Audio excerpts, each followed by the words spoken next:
그 다음에 이제 그 두 번째가요. 치매 효과 알기입니다. 치매 효과를 아는 거예요. 치매 효과는 뭐냐? 처음에는 즉각적인 통증의 소실이에요. 그러니까 병이 어떠한 중병이라도 통증은 멈춰야 돼요. 침이 들어가면요. 그게 안 멈추면은 침이 잘못된 거예요. 암 환자 같은 경우에도요. 통증이 와가지고 모르핀을 맞아도 통증이 멈추지 않는 환자들도 제가 자궁암 환자를 해봤는데 침을 딱 놓고 딱 돌리면은 딱 통증이 멈춰요. 그 사람이 모르핀 먹어도 멈추지 않는 분이에요. 딱 멈춰요. 그러면 그게 한 몇 초 아니면 뭐 한 2, 3분 가요. 그 또 아파 온대요. 그럼 또 딱 자극을 주면 또 딱 멈춰요. 그런 경우를 많이 봤어요, 제가. 그래서 제가 확신 있게 얘기하는 거예요. 아, 내가 능력이 없어서 이런 거를 못 고치기 때문에 통증을 못 고치는 것이지, 실제로 능력만 있으면은 내가 진짜 큰 눈을 뜬다 그러면은 어떠한 환자라도 침을 놓는 순간만큼은 통증이 멈추겠구나. 다만 악화되는 속도가 치료되는 속도보다 더 빠르다면은 그건 못 고치겠구나. 그런 생각을 하고 있어요. 그러니까 제 개인 생각인데 아마 맞을 거예요. 우리가 어떠한 방법을 못 찾았기 때문에 못 고치는 것이지 그 방법이 없다라는 생각은 저는 한 번도 해본 적이 없어요. 그 다음에 두 번째가 뭐냐면 즉각적인 통증의 소실이 치매 효과에서는 첫 번째고요. 그 다음 두 번째가 맥이 변한다라는 겁니다. 맥이. 침을 딱 놓고 막바로 가서 맥을 딱 집으면 맥이 탁 변해요. 그래서 저는 아주 중증 환자들 치료할 때는 그 부원장보로 맥을 보고 있으라 그래요. 그리고 제가 침을 딱 꼽으면서 변했니 안 변했니 딱 그걸 물어봐요. 그게 딱 변했으면은 아 이건 제대로 들어갔구나 이렇게 생각을 해요. 맥은 반드시 변합니다. 그 자리에서 변해요. 침이 딱 들어가면서 변해버려요.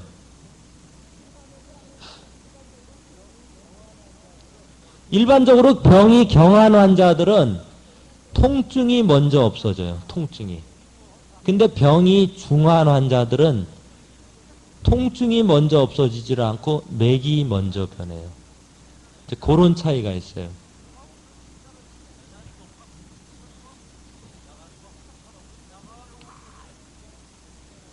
그러니까 일반적으로 가장 빨리 변하는 게 지삭이 평맥으로 변해요. 지한맥이거나 sak한맥이 평맥으로 탁 들어와요.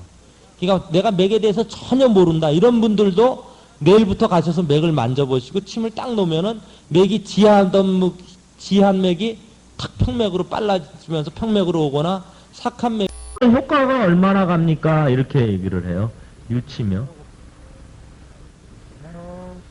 동시침은 유침을 좀 많이 해두셔야 될 거예요. 유침을요. 그리고 동시침은 좀 유침을 많이 해두셔야 되고요. 그리고 구립보사라 그래가지고 보를 구루하고 사를 6이나 8로 하는, 그러니까 짝수 홀수로 하는, 그러니까 그 구립보사를 하는 분들은 10점짜리를 찌르게 되면은 유침의 필요가 없어요, 실제로. 제가 10점짜리를 딱 찌르면은 그 자리에서 찌르고 딱 돌리고 빼도 한 80에서 90% 효과는 나요. 그러니까 유침을 아무리 오래 해놔도 뭐 한 10% 정도 좋아지면은 더 그렇게 많이 좋아지질 않아요. 그러니까 유침을 오래 하면은 한 10% 정도나 많으면 20% 정도 증가가 되고요.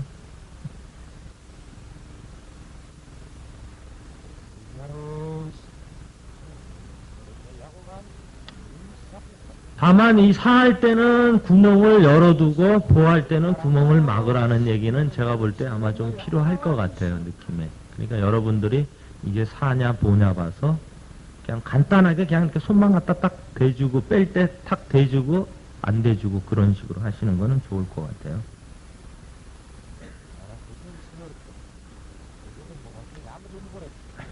그리고 사암침이나 오행침은 동시침은 그런 경우가 거의 없는데 사암침이나 오행침은 침을 놓고 나면은 그 맞는 즉시보다 그날 저녁이나 그 다음날 훨씬 좋아졌다는 사람이 많이 있습니다. 그러니까 그것도 한번 염두에 두셔야 되고요. 그 다음에 혈자리는 이동한다라는 거예요.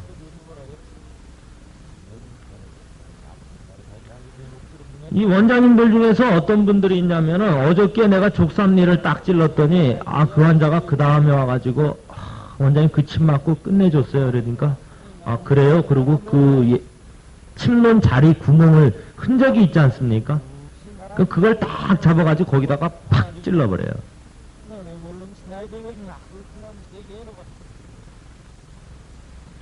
전혀 그렇게 하실 필요가 없어요.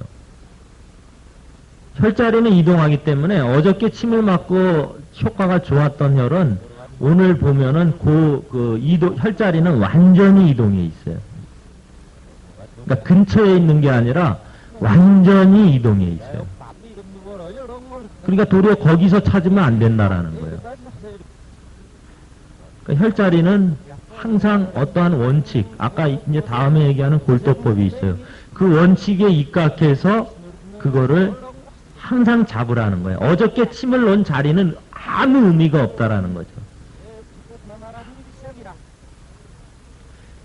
저희가 침을 넣을 때 이렇게 침을 딱 놔가지고 침이 잘못됐다고 탁 느끼면 침을 딱 그 자리에서 뽑아가지고 버려버려요. 그리고 새 침 딱 골라가지고 또 넣는데 그 넣을 때도 반드시 조금 전에 놨던 건데도 고기를 안 찌르고 딱 확인을 또 들어가고 찔러버려요. 그러니까 원장님들도 그렇게 하셔야 돼요. 그래야 10점짜리를 찌를 수 있어요.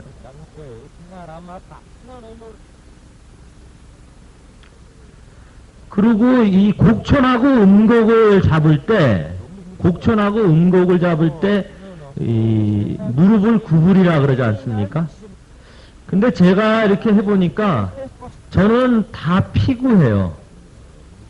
그러니까 이 다리를 다 피게 하고 나요. 그게 왜 차이가 있나고 보니까 사람에 따라서 구부리는 각도가 변함에 따라 가지고 혈자리가 계속 이동이 돼요. 제가 그걸 실험을 해보니까 이동이 되는데 그 이동이 되는 거를 확실하게 잡아내기가 좀 어려워요.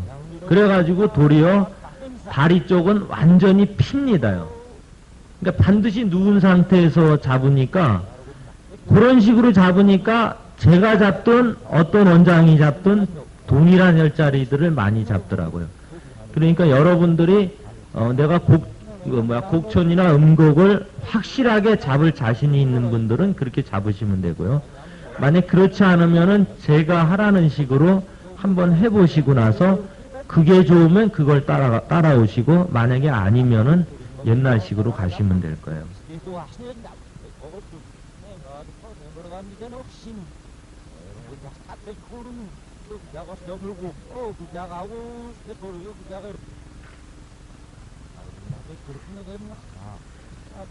그 다음에 제일 중요한 겁니다. 이게 골도법이 제일 중요해요. 골도법이요. 지금 이제 골도법 얘기 들어갑니다. 예, 페이지 5페이지네요. 제가 원장님들한테 강의가 이제 이렇게 대규모로 말고 소규모로 한 10명, 뭐 14명, 뭐 이렇게 한 20명 이렇게 할 때는 그 원장님들한테 예를 들어서 이 제일 문제가 되는 게 뭐냐면 자기는 합곡이다라고 침을 놨는데 그 합곡을 원장님들한테 다 찔러보라 그러니까 완전히 다 달라요. 다 달라. 근데 대표적인 게 뭐냐면 풍시예요. 풍시. 우리가 풍시라는 건 많이 들었는데 풍시라는 거를 찔러보라 그러니까 거짓말 안 보태서 정말 손바닥 하나만큼 차이가 나요. 원장님들한테 찌르라 그러니까.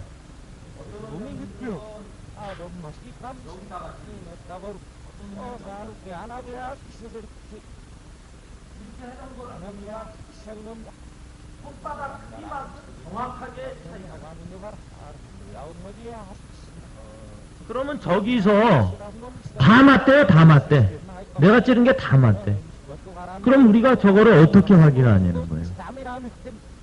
그래서 골도법이 중요한 거예요. 골도법을 그래서 몇천을 어떻게 합니까? 그러니까 원장님들 대다수 얘기가 자기 손으로 그냥 뭐 요건 몇천 해가지고 그냥 이렇게 막 한다는 거예요. 그럼 원장님이 손이 작으신 분, 손이 큰 분 전혀 뭐 달라지는 거예요.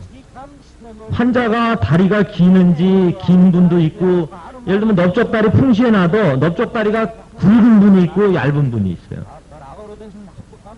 그러니까 기준이 없는 거예요. 기준. 자기 마음대로 자기 손 갖고 하래요. 원래 골도법은 환자의 손으로 하라 그러는데 환자의 손 갖고 그걸 잘라내가지고 잴 겁니까? 할 수가 없잖아요. 그때 풍시가 이렇게 팔을 내리면 된대요.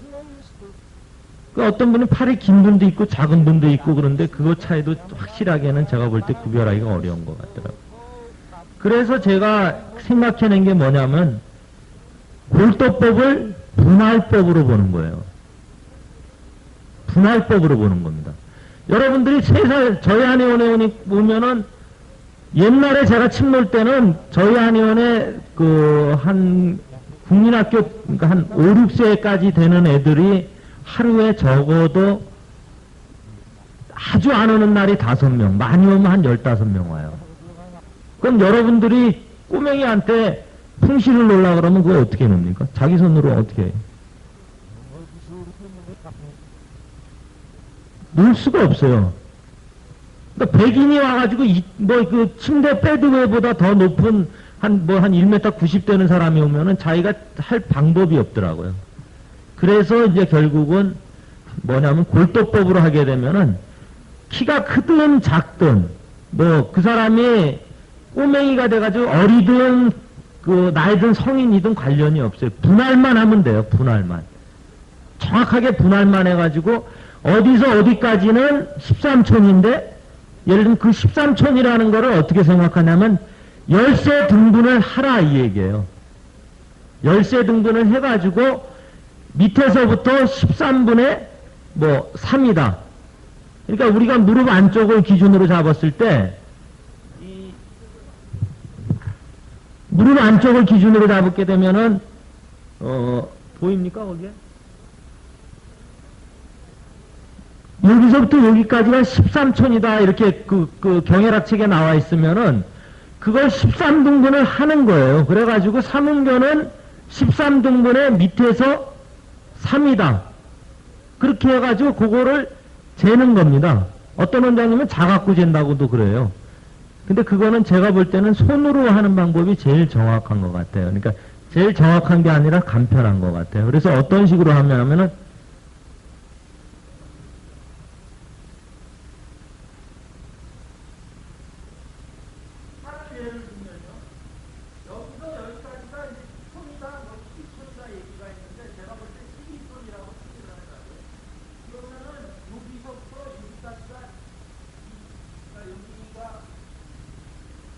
완간절이고요.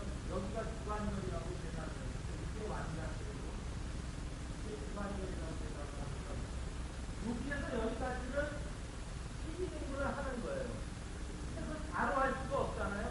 그러니까 어떤 식으로 하냐면은 내 손을 갖고 이렇게 재는 거예요. 하나, 둘, 셋, 넷, 넷.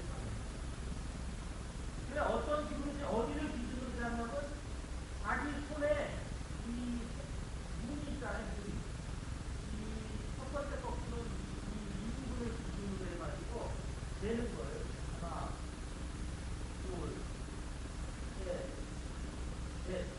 이게 다행히 이게 키가 딱 맞잖아요. 그러면 요 하나가 1톤이 되는 거예요. 그러니까 요게 마침 12개가 딱 맞으면은 요거를 요렇게 해가지고 예를 들면 내관이다. 그러면 여기서부터 2촌 요렇게 등분을 하는 거예요. 그러니까 반을 잡고 이렇게 기준해서 여기는 내관이다 이렇게 침을 놓으면 되고요. 또 이제 여기 위에도 마찬가지죠. 만약에 이제 이쪽이 지구다 반대로 수장직이다 그러면 이거 3촌이니까 이런 식으로요. 그러면은 이게 이 사람이 만약에 이렇게 쟀는데 이게 14번 그러니까 하나 둘 셋 하면은 12개 아닙니까? 손가락이 4개니까. 그리고 2개가 남아서 14개다 이렇게 생각을 하면은 이 사람은 7개, 손가락 7개가 6촌이 되는 거예요. 6촌. 그러니까 예를 들면 지구를 잡는다 그러면 3촌이니까 손가락 3개, 3.5개 그게 지구다 이렇게 해서 잡아가는 거예요. 그러니까 침을 놓을 때 그냥 손으로 이렇게 딱, 딱, 딱, 딱, 딱 이런 식으로 만져가지고 그걸 보고 아 이게 몇 개이니까 이렇게 한다 이런 식으로 들어가는 거예요. 만약에 꼬맹이가 와가지고 여기가 8개밖에 안 된다. 내가 내 손으로 쟀더니 그러면 8개가 12촌이거든요. 그러니까 이 꼬맹이의 내 손으로 의사가 기준으로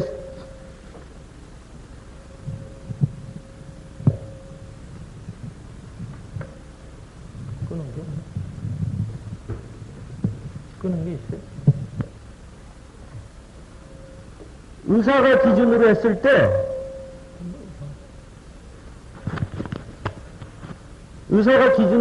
때 꼬맹이가 8개다 그러면은 4개가 6촌이 되는 거죠. 그러니까 지구를 놓으려고 그러면 2개가 되는 거예요. 3촌은. 그래서 손가락을 2개를 딱 잡고 지구다 그러고 찌르는 거예요. 이해가 되십니까? 그러니까 이게 골도법을, 그러니까 저는 침을 놓을 때 어디다 놓든지 간에 침 놓으러 들어가면 제 손으로 먼저 탁, 탁, 탁. 그러니까 뭐 다리를 놓는다. 그러면 다리를, 이게 13이라는 거, 안쪽은 13이다. 그러니까 13을 기준으로 이렇게 내려가는 거예요. 그래서 그러니까 꼬맹이가 뭐 10개월짜리 꼬맹이가 와도 침을 놓을 수가 있어요. 그냥 지구혈에다가. 그 태어나는 순간에 그 길이는 변해가더라도 골도는 분할은 똑같아진다라는 거죠. 그러니까 그런 식으로 여러분들이 하시면 될 거예요. 그리고 침을 놓을 때 중요한 게 뭐냐, 그러니까 그런 식으로 보시고요. 그 다음에 이쪽으로 이렇게 그러니까 경의 방향, 경의 방향이니까 이게 이제 종이죠. 종의 방향으로 침이 들어갈 때는 이 상하는 2행지 정도까지는 이동을 할 수가 있어요.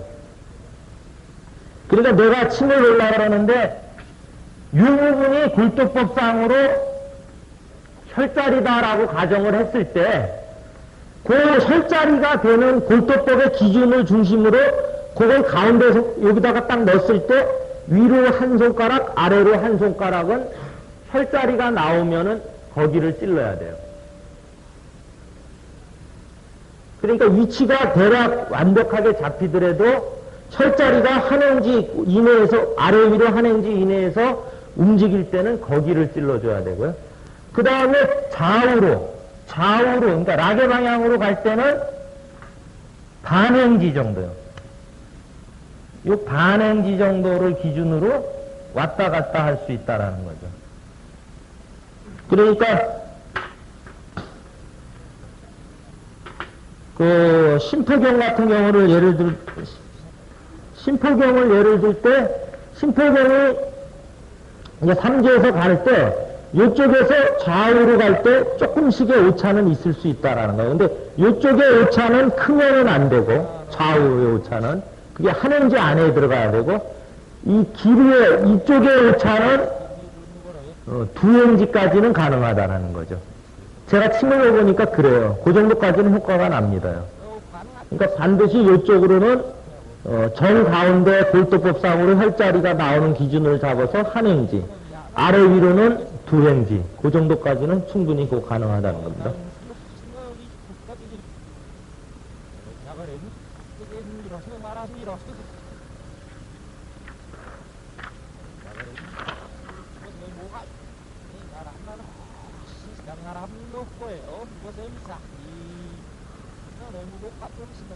그리고 골프도 거기 나왔는데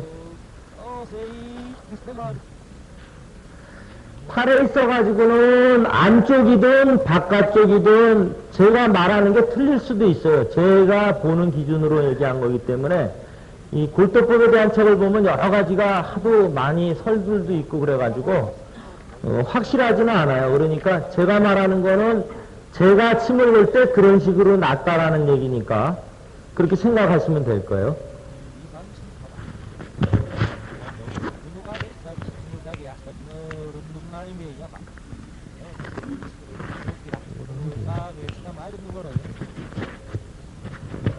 그래서 안쪽으로는 그 12촌, 바깥쪽으로 12촌입니다.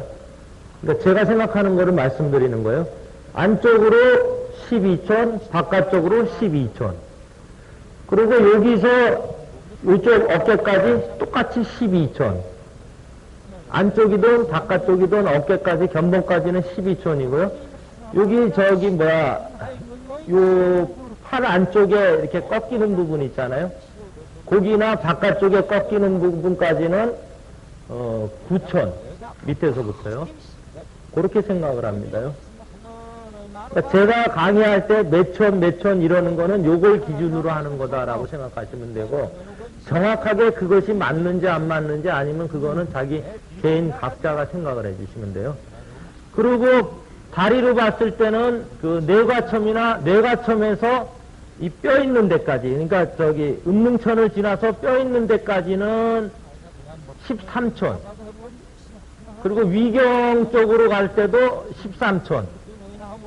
그러니까 위경은 어디를 기준으로 하냐면 저는 이렇게 발이 꺾이는 그 해결 부분부터 시작해서 무릎 바로 밑에까지를 기준으로 잡았을 때 16촌. 그 다음에 외가에서부터 여기 요쪽에 무슨 뼈 하나 있지 않습니까? 제가 이름은 모르겠는데 하여튼 뼈 있는 데까지가 16촌. 그리고 뒤쪽으로도 16촌 이렇게 잡아요. 미중까지 잡는 거를요. 그리고 그 다음에 중요한 게 이제 대퇴 부분인데, 대퇴 부분은 이게 참 많거든요. 이게 저도 완벽하게 얘기를 못하기 때문에 제가 하는 대로 하는 거를 말씀드리는 거예요. 대퇴 부분은 여기 그 무릎 슬개골 상현부터 기준을 잡아요, 저는요. 슬개 상현부터 기준을 잡아가지고 슬개 상현에서 서해부 있는 데까지를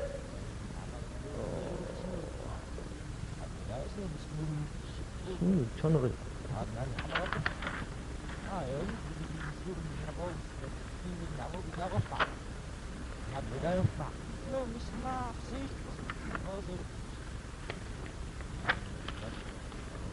(16천이) 맞을 것 같은데.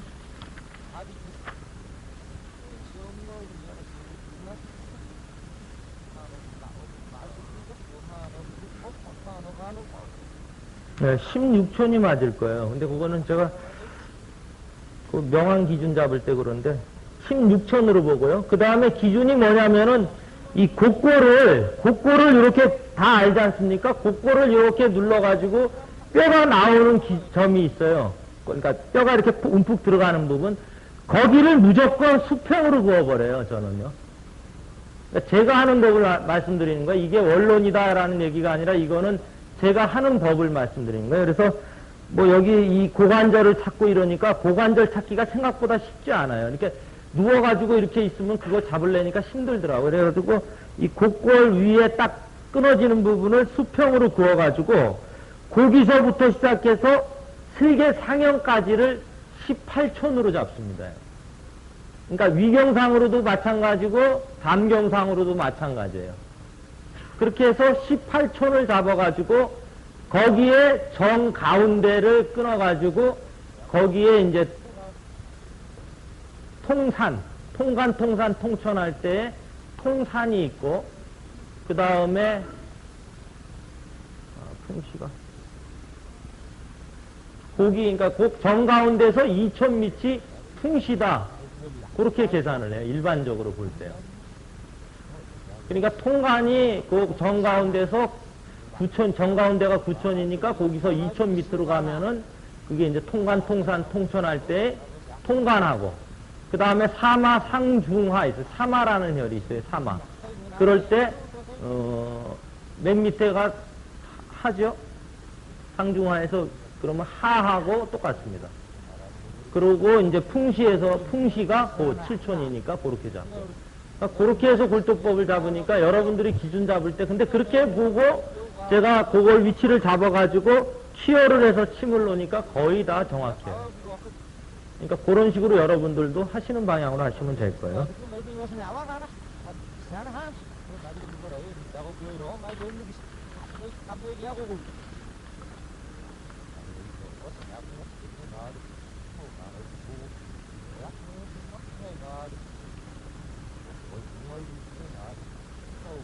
근데 이게 일반적으로 제가 해보니까 내과첨이나 외과첨을 이렇게 뼈를 그러니까 뼈가 있을 때 이렇게 해가지고 이거를 뭐 이렇게 그어가지고 정 가운데에서부터 이렇게 해서 기준을 잡는다 그러는데 저는 그렇게 하지는 않고요. 어떤 식으로 가냐면은 여러분들이 환자 다리를 이렇게 쭉 쓸어 내리면은 손이 이렇게 쭉 내려가다가 이쯤 어디에 가서 탁 걸립니다, 이게. 그러니까 뭐 강하게 쓸어 내리면 넘어가겠지만은 이렇게 쓸어 내리면 딱 걸리는 부분이 있어요.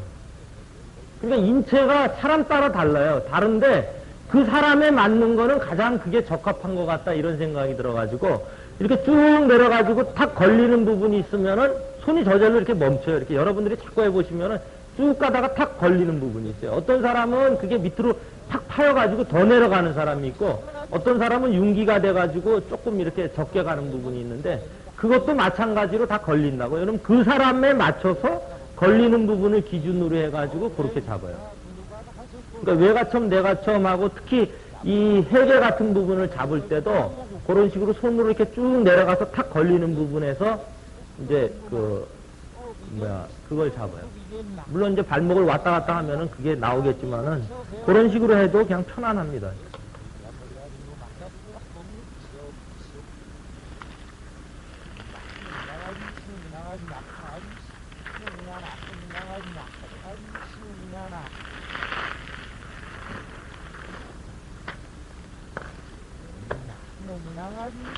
그러고 이제 골도법 얘기해서요. 중안 같은 데를 침을 놓을 때 여러분들이 중안에는 침을 놓으면은 아프다라는 얘기를 많이 하잖아요. 근데 중안에도 혈자리를 잡아서 놓으면은 절대 아프지가 않습니다. 그리고 여러분들이 이제 일반적으로 냉자침이라 그래가지고 배꼽 밑에다가 침을 놓는데 그걸 놓으면 엄청 아프다는 얘기를 많이 하거든요. 근데 실제로 냉자침은 이 침을 배꼽 밑으로 해가지고 그러니까 배꼽 밑에 한 1촌에서 2촌 그 정도 사이에서 혈자리를 잡아가지고 집어넣을 때 이 뒤에 척추가 딱 닿아요. 그러니까 이게 저가 척추 생긴 걸 잘 모르는데 하여튼 이렇게 쭉 밀어넣으면은 뼈가 딱 닿아요. 근데 그거 밀어넣어도 전혀 아프지가 않아요. 그러니까 혈자리만 제대로 잡아가지고 하면은.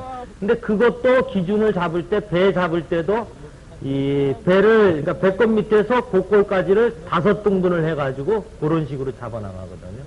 그러니까 여러분들이 냉자침도 굵은 침으로, 긴 침으로 집어넣어도 그렇게 넣을 수가 있고 그런 골도법을 기준으로 해가지고 집어넣어 보세요. 그럼 괜찮을 거예요.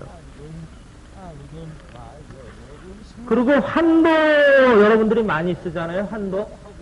근데 환도도 환측에 많이 쓰는데 건측에다가 쓰도록 하세요. 자기가 특별히 환도를 환측에 써야 된다는 생각이 있지 않은 분들은 건측에 쓸 때 효과가 월등히 우세합니다.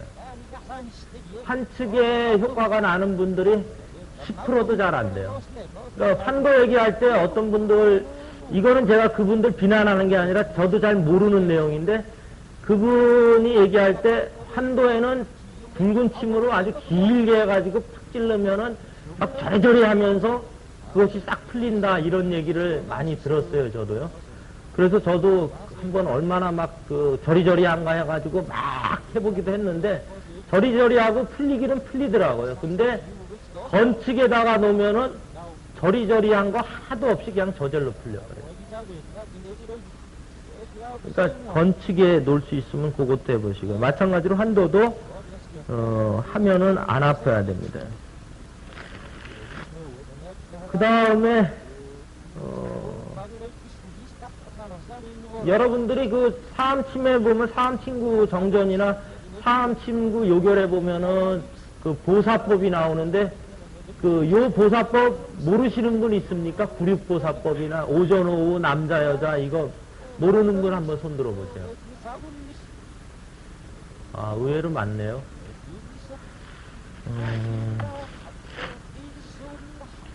그걸 어떻게 해야 되나?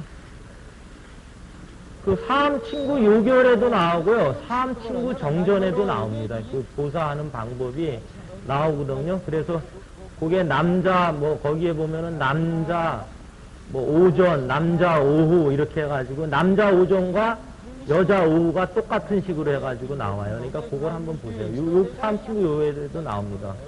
그리고 정 아니면은 요거를, 다음 시간에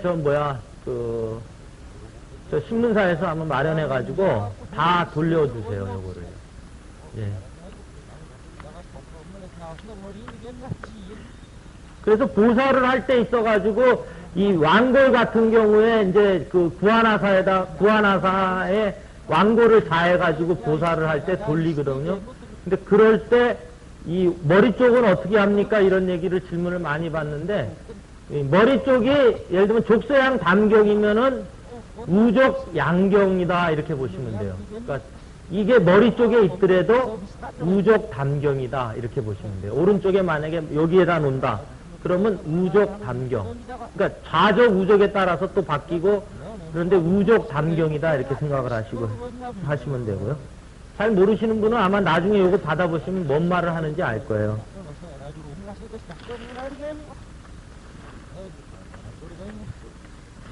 그리고 저희 한의원에서 쓰는 침에 대해서 궁금하신 분들이 있는데, 1.5cm짜리 침을 써요. 1.5cm짜리 호침을 씁니다.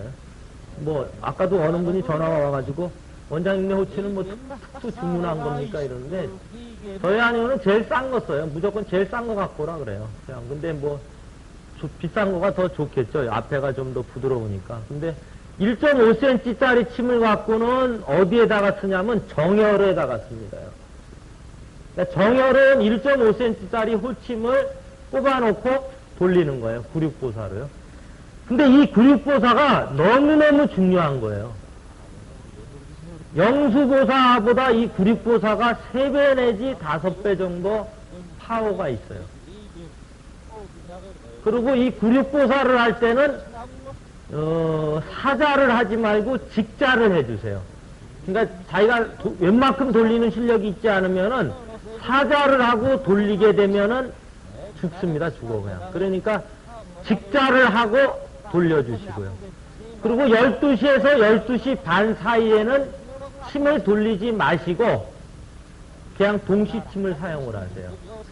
그러니까 사암침이나 이런 거는 꼭 쓰고 싶으면 그냥 영수보사만 하고, 이 구륙보사는 12시에서 12시 반 사이에는 하지 마세요. 왜 제가 그러냐면은, 제가 중풍 환자인데,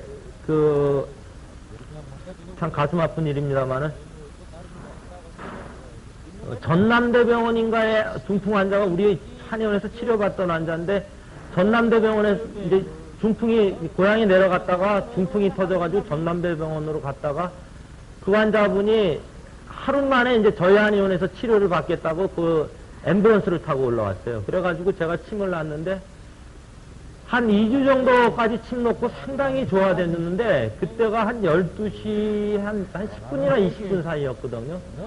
계속 좋아졌는데 그때 제가 보사를 한번 그거를 잘못한 것 같아요. 그래가지고 그걸 오전으로 봤는지 오후로 봤는지는 지금 기억이 없는데 그러고 나가지고 그 다음날에 연락이 왔는데 거의 뭐 그날 침 맞고 가서 혼수 상태로 돼가지고 그렇다 그러면서 연락이 왔어요. 그랬는데 뭐 저한테 이렇게 항의하러 온 건 아니고 어떻게 된 건지 모르겠다고. 근데 제 생각에는 특별히 어떤 다른 원인도 있었을지는 모르겠습니다만은 보사가 아마 문제가 있지 않았는가. 그래서 그 다음부터는 제가 12시에서 12시 반 사이는 안 돌려요. 그러니까 여러분들도 확신이 쓰기 전에는 낮 12시부터 12시 반, 밤 12시부터 12시 반 사이는 될 수 있으면 돌리지 마세요. 그 다음에 이제 이런 손에 넣는 침들은 3cm짜리 침을 놓습니다. 3cm. 손바닥에 놓는 것도 그렇고요. 그리고 일반적으로 모든 침은 다 4cm짜리를 놓고요. 그 다음에 이 지창이나 혁고 이런 거 투자 들어가는 거는 6cm짜리 침을 놓고요. 그 다음에는 10cm짜리 침을 놓습니다. 그러니까 환도 같은 데는 한 10cm. 그리고 이 배에 들어가는 것도 한 10cm 정도 되면은 아주 살 많은 분 아닌 다음에는 배를 꽉 눌러가지고 눌러놓은 상태에서 침을 놓고 집어넣으면은 냉자침도 한 10cm면은 거의 다요. 그리고 냉자침을 놓고 이렇게 돌리면은 한 방향, 오른쪽으로 돌리면 예를 들면 기운이 위쪽으로 이렇게 팍팍팍 올라가고요. 왼쪽으로 돌리면 기운이 밑으로 팍팍팍 내려가요. 그러니까 냉자침이 거기에 어떠한 얼음 한 해 적체가, 한 해 덩어리가 있기 때문에 그걸 찔러 놓고 돌리는 방향에 따라서 한쪽으로 돌리면 올라가고 한쪽으로 돌리면 내려가고 그런 게 있어요.